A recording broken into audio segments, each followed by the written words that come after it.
দখল যার জমি তার। সুপ্রিয় দর্শক মন্ডলী, আসসালামু আলাইকুম।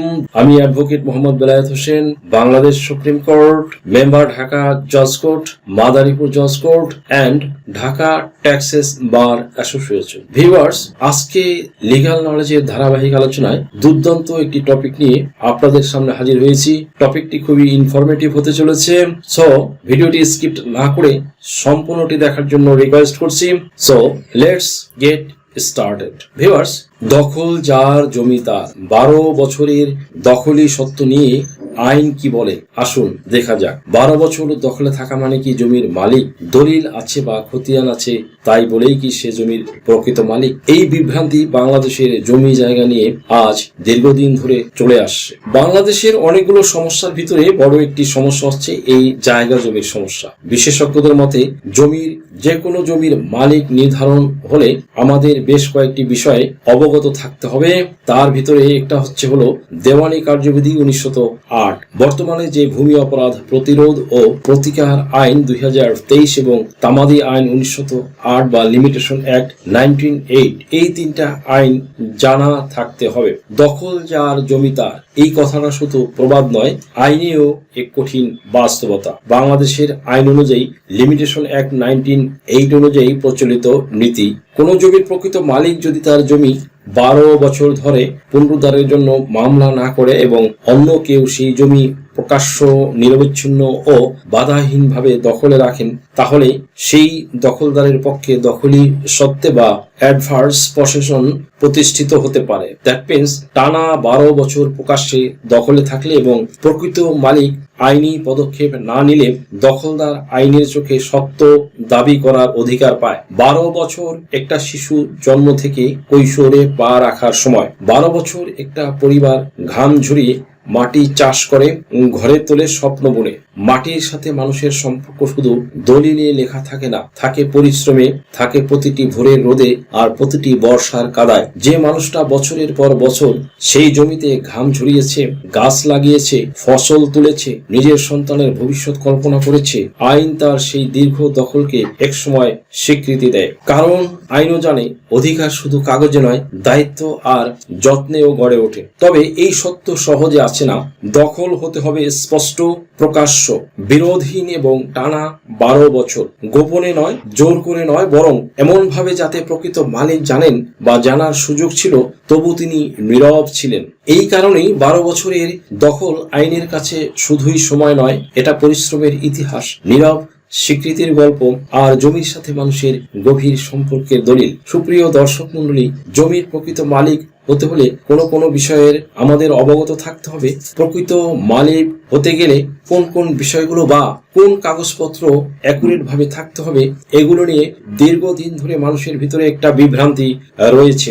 আসলে 12 বছর দখলে থাকা মানে জমির প্রকৃত মালিক, এই ধরনের একটা কথা প্রচলিত ছিল। সেটা হচ্ছে যে 1908 সালে তামাদি আইন নামের একটি আইন ব্রিটিশ সরকার করে গিয়েছিল, যার ভিতরে 28 ধারা নামে একটি বিশেষ ধারা ছিল।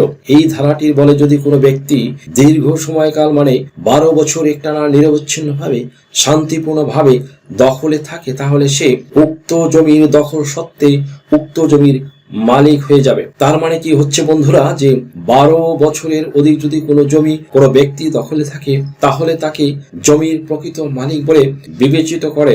এই ক্ষেত্রে দখল সত্ত্বের মালিকানা অর্জিত হতে হলে উক্ত 12 বছরের ভিতরে কখনো কোনো সময় ওই জমির প্রকৃত মালিক যিনি, সে যদি কোনো অবজেকশন কোথাও না দেয় তাহলে হবে। এবার যদি সেই ব্যক্তি উক্ত জমি দখলে আছে, সে যদি 12 বছরের ভিতরে যদি সেই জমিতে যে ব্যক্তি বাড়ি করে থাকে, তাহলে কারেন্ট বিল, গ্যাস বিল, পানির বিল, হোল্ডিং ট্যাক্স, খাজনা, এগুলো তার নামে থাকতে হবে। এই 12 বছরের ভিতরে যদি কখনো কোনো সময় জমির প্রকৃত মালিক তাকে উচ্ছেদ করার জন্য আদালতে মামলা মোকদ্দমা করে, সে যদি কোনো অবজেকশন দেয়, তাহলে সেই ব্যক্তি মালিক হতে পারবে না। তাই 12 বছর দখলে থাকার পর জমির মালিকানা পাইতে হইলে এই সব রিকোয়ারমেন্ট গুলো তাকে আইনগত দিক থেকে বৈধ উপায়ে তাকে ফুলফিল করতে হবে।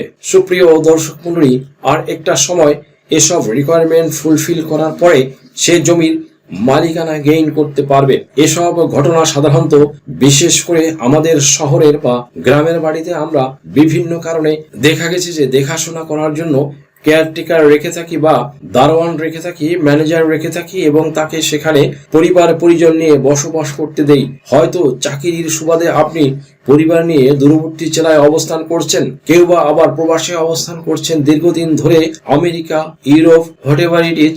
সেই ক্ষেত্রে 12 বছর অতিক্রান্ত হয়ে গেলেই ঘটে বিপত্তিটা। কিন্তু অনেক সময় এই আইনের মারপাশ থেকে যদি কেউ রক্ষা পেতে চায়, সেই ক্ষেত্রে বুদ্ধিমানের কাজ হচ্ছে 12 বছর পূর্ণ হওয়ার পূর্বেই তাকে কয়েকবারের জন্য বা 1 বছরের জন্য অব্যাহতি বা বাদ দিয়ে দেওয়া বা আবার নিয়োগ দেওয়া। এরকম যদি কোনো ব্যক্তি রাখেন তাহলে সবচেয়ে ভালো হচ্ছে তার সাথে একটা ডিড ডকুমেন্টস করে নিতে হবে, তাহলে আর এই আইন তার সাথে প্রযোজ্য হবে না। সুপ্রিয় দর্শক মণ্ডলী, ভূমি অপরাধ প্রতিরোধ ও প্রতিকার আইন 2023 এই আইনটির কতিপয় ধারার সাথে তামাদি আইনের 28 ধারাটি সাংঘর্ষিক হওয়াতে তামাদি আইনের 28 ধারা প্রায় অকার্যকর। তাই জমি দখল থাকলে সেখানে প্রকৃত মালিক হতে পারতেছে না। তাহলে জমির প্রকৃত মালিকানা নির্ণয় করতে গেলে তাহার দখল, দলিল নাকি খতিয়ান কোনটা থাকা সবচেয়ে বেশি জরুরি? অনেকের জিজ্ঞাসা থাকে যে আসলে খতিয়ানটা কি, এই খতিয়ান দিয়ে আসলে জমির প্রকৃত মালিকানা কি সেটা নির্ণয় করা হয়। তাহলে খতিয়ান কি বন্ধুরা? খতিয়ান হলো সরকারি জরিপ বা ভূমি জরিপ বিভাগ কর্তৃক প্রণীত জমির মালিকানা, সীমানা, দাগ নম্বর, ভূমির পরিমাণ এবং শ্রেণী, সে ফর লাইক বসত বাড়ি, কৃষি জমি সম্বলিত একটি চূড়ান্ত রেকর্ড বা আইনগত নথি, রেকর্ড অব রাইটস ROR। এটি মৌজা ভিত্তিক এক বা একাধিক মালিকের জমির বিবরণ ও খাস জমির বা বকেয়া খাজনার তথ্য প্রদর্শন করে। খতিয়ান আসলে CS খতিয়ান, SA খতিয়ান, RS খতিয়ান, BRS খতিয়ান, সিটি খতিয়ান বা মহানগর খতিয়ান, বর্তমানে চলছে BDS খতিয়ান। এই খতিয়ানের মাধ্যমে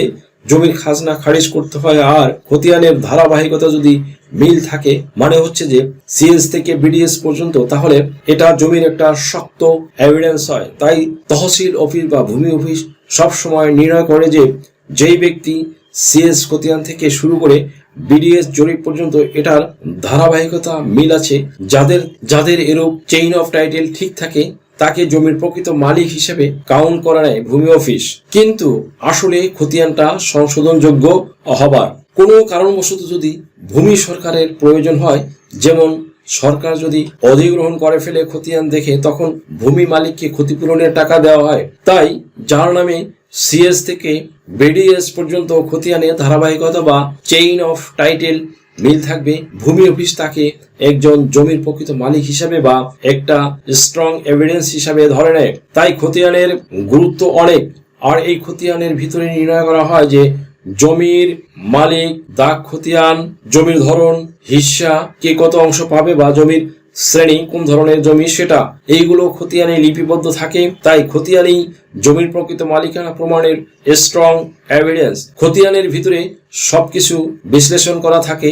এই খতিয়ানের ভিতরে জমির প্রকৃত ধরন, জমিটা কি, একটা জমি তার মালিকানা কার, জমির শ্রেণী কি, সবকিছু ইনফরমেশনের খতিয়ানের ভিতরে থাকে। সুতরাং খতিয়ানটা হচ্ছে জমি জমার একটা বড় প্রমাণ। ভিউয়ার্স, খতিয়ানের বিষয় তো আমরা জানলাম যে খতিয়ানটা আসলে কি।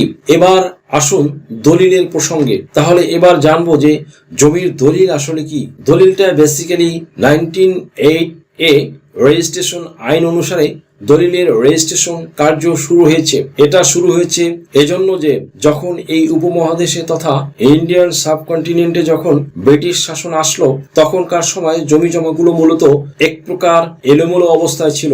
তখন ব্রিটিশরা এসে কি করলো, তারা CS খতিয়ান তৈরি করলো। CS খতিয়ানের মাধ্যমে জমি নির্ণয় করলো, মালিকানা নির্ণয় করলো, অ্যান্ড দেন সেখান থেকে বেসিক্যালি জমি হস্তান্তর কাজ শুরু করার জন্য প্রয়োজন হচ্ছে যে দলিল। এই দলিল প্রথা 1908 সাল থেকে প্রচলিত হলো, ইভেন কি রেজিস্ট্রি কাজও শুরু হলো। ভিউয়ার্স, টাকা পরিশোধ করে যখন রেজিস্ট্রি কাজ সম্পন্ন করা হয়, তার একটা স্ট্রং প্রমাণ হলো দলিল। সহজ কথা, দলিল হলো এমন একটি লিখিত চুক্তি যা এক পক্ষের কাছ থেকে অন্য পক্ষে মালিকানা হস্তান্তর বা অধিকার নিশ্চিত করে। তাই দলিলটা হচ্ছে স্ট্রং এভিডেন্স জমি জায়গার জন্য। কিন্তু বিষয় হচ্ছে যে সেই দলিলটা হচ্ছে আপনার বৈধ দলিল হতে হবে। বৈধ দলিলকেই বৈধ খতিয়ান দিয়ে বৈধভাবে যদি কোনো জমি রেজিস্ট্রি হয় তাহলে সেটার মালিকানা সঠিকভাবে নির্ধারিত হবে। আর এই খতিয়ানের ধারাবাহিকতা মিল রেখে জমিটার রেজিস্ট্রি হতে হবে। যদি ভুয়া মালিক দিয়ে, ভুয়া খতিয়ান দিয়ে, ভুয়া দাগ নম্বর দিয়ে ভুল জায়গায় জমি রেজিস্ট্রি করা হয় তাহলে ওই দলিলের কোনো কিন্তু বৈধতা থাকবে না। ভুয়া মালিক দিয়ে, ভুয়া খতিয়ান দিয়ে, ভুয়া দাগ নম্বর দিয়ে ফুল জায়গায় জমি রেজিস্ট্রি, তাহলে ওই দলিলের কোনো মূল্য থাকবে না, জাল দলিল বলে প্রমাণিত হবে। অনেক সময় দেখা যায় খতিয়ানও ভুল থাকে। সেই ক্ষেত্রে খতিয়ানের ভুল সংশোধন করার জন্য তখনই দলিলের মাধ্যমে ওই খতিয়ানটা সংশোধন করা যায়।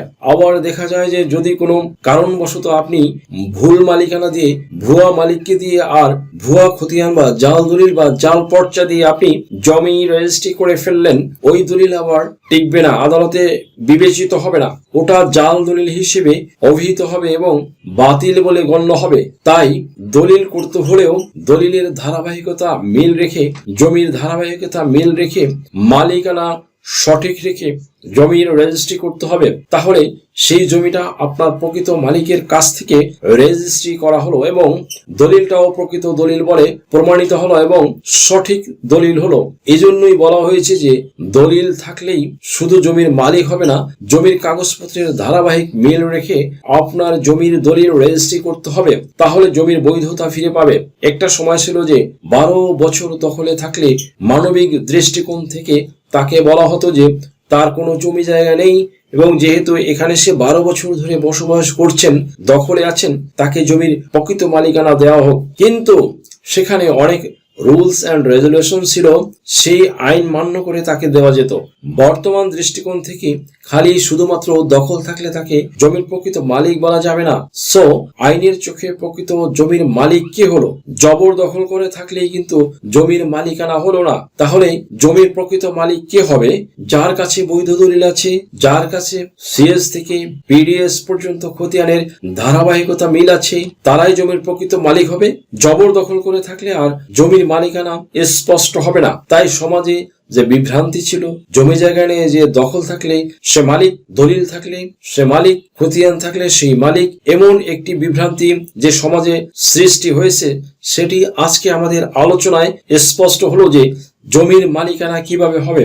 আর যারা আমরা জমির ক্রয় করতে যাব তারা অবশ্যই প্রকৃত দলিল আছে কিনা এটা এবং খতিয়ানের চেইন ঠিক আছে কিনা সেটাও দেখবো এবং তার দখল আছে কিনা, এই 3 মিলায়ে অবশ্যই জমি কেনা এবং বিক্রয় করতে হবে। এগুলো দেখে তারপরে আমরা ডিসিশন নেব ওই জমিটা আমরা ক্রয় করব কিনা। সো আজকের মতো এখানে শেষ করছি। দেখা হবে অন্য কোনো দিন, অন্য কোনো ভিডিওতে, অন্য কোনো আইনি কন্টেন্ট নিয়ে। সেই পর্যন্ত সকলে ভালো থাকুন, সুস্থ থাকুন, নিরাপদে থাকুন। আবারও সবাইকে ধন্যবাদ জানিয়ে এখানেই শেষ করছি। আল্লাহ হাফেজ।